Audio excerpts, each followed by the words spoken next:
नमस्कार दोस्तों। अक्सर कंपनीज अपने शेयर होल्डर्स को फ्री में शेयर्स देती है। तो आज की इस वीडियो में हम बात करेंगे बोनस शेयर्स की। बोनस शेयर्स क्यों दिए जाते हैं और इससे रिलेटेड इंपॉर्टेंट बातें भी जानेंगे। तो चलिए शुरू करते हैं। बोनस शेयर्स वो एडिशनल शेयर्स होते हैं जो कंपनी अपने एग्जिस्टिंग शेयर होल्डर्स को फ्री में देती है। जब कंपनी के पास एक्स्ट्रा रिजर्व्स होते हैं तो वह कई बार डिविडेंड देने की जगह बोनस शेयर्स इशू कर देती है, लेकिन इससे कंपनी की टोटल मार्केट वैल्यू नहीं बदलती। बोनस शेयर्स हमेशा रेशो में दिए जाते हैं, जैसे 1:1। इसमें पहला लिखा हुआ डिजिट बोनस शेयर होता है और दूसरा डिजिट ओरिजिनल शेयर। यानी अगर आपके पास किसी कंपनी के 100 शेयर्स है तो आपको इसके साथ 100 एक्स्ट्रा शेयर्स मिलेंगे। अब आपके पास टोटल 200 शेयर्स होंगे। ऐसे ही 2:1 का मतलब होता है एक शेयर के साथ 2 एक्स्ट्रा शेयर्स। तो ऐसे में आपके पास अब 300 शेयर्स होंगे। और 1:2 का मतलब होता है 2 शेयर के साथ एक एक्स्ट्रा शेयर्स। यानी अब आपके पास 150 शेयर्स होंगे। अब आप सोच रहे होंगे कि बोनस शेयर्स मिलने के बाद इन्वेस्टमेंट भी डबल हो जाती होगी। जवाब है नहीं। चलिए इसको एक एग्जांपल से समझते हैं, क्योंकि बोनस शेयर्स मिलने के बाद शेयर प्राइस भी एडजस्ट हो जाती है। अगर आपके पास किसी कंपनी के 100 शेयर्स हैं और शेयर प्राइस 1000 रुपये है तो आपका इन्वेस्टमेंट 1 लाख रुपये हुआ। ऐसे में अगर कंपनी 1:1 के रेशो में बोनस शेयर इशू करती है तो आपके पास 200 शेयर्स होंगे और शेयर प्राइस घटकर 500 रुपये हो जाएगी और इन्वेस्टमेंट अभी 1 लाख रुपये ही रहेगी। यानी जिस रेशो में बोनस शेयर्स इशू किए जाते हैं उसी रेशो में शेयर प्राइस भी कम हो जाती है।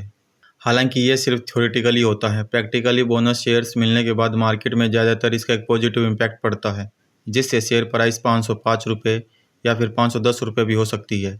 इसके अलावा लॉन्ग टर्म में भी इसका एक पॉजिटिव इम्पैक्ट देखने को मिलता है। अब जान लेते हैं कि बोनस शेयर की वजह से बैलेंस शीट पर क्या इम्पैक्ट पड़ता है। इसको हम एक एग्जाम्पल के साथ समझते हैं।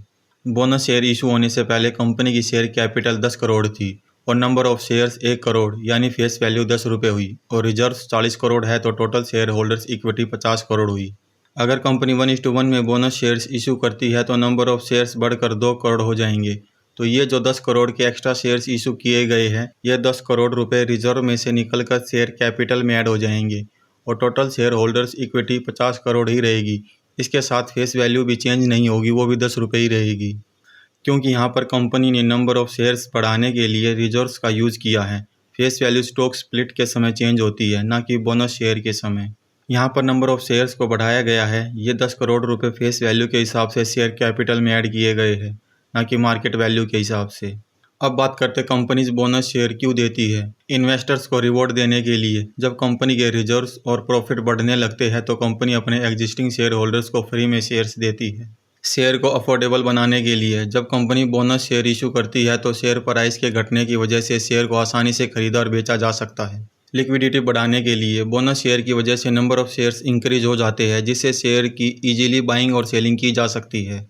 कंपनी की स्ट्रॉन्ग फाइनेंशियल पोजीशन दिखाने के लिए। बोनस शेयर की वजह से इन्वेस्टर के बीच कंपनी की एक अच्छी छवि बनती है कि कंपनी फाइनेंशियल स्टेबल और स्ट्रॉन्ग है और फ्यूचर में कंपनी अच्छी ग्रोथ करेगी। अब बोनस शेयर से रिलेटेड इंपॉर्टेंट टाइमलाइन भी समझ लेते हैं।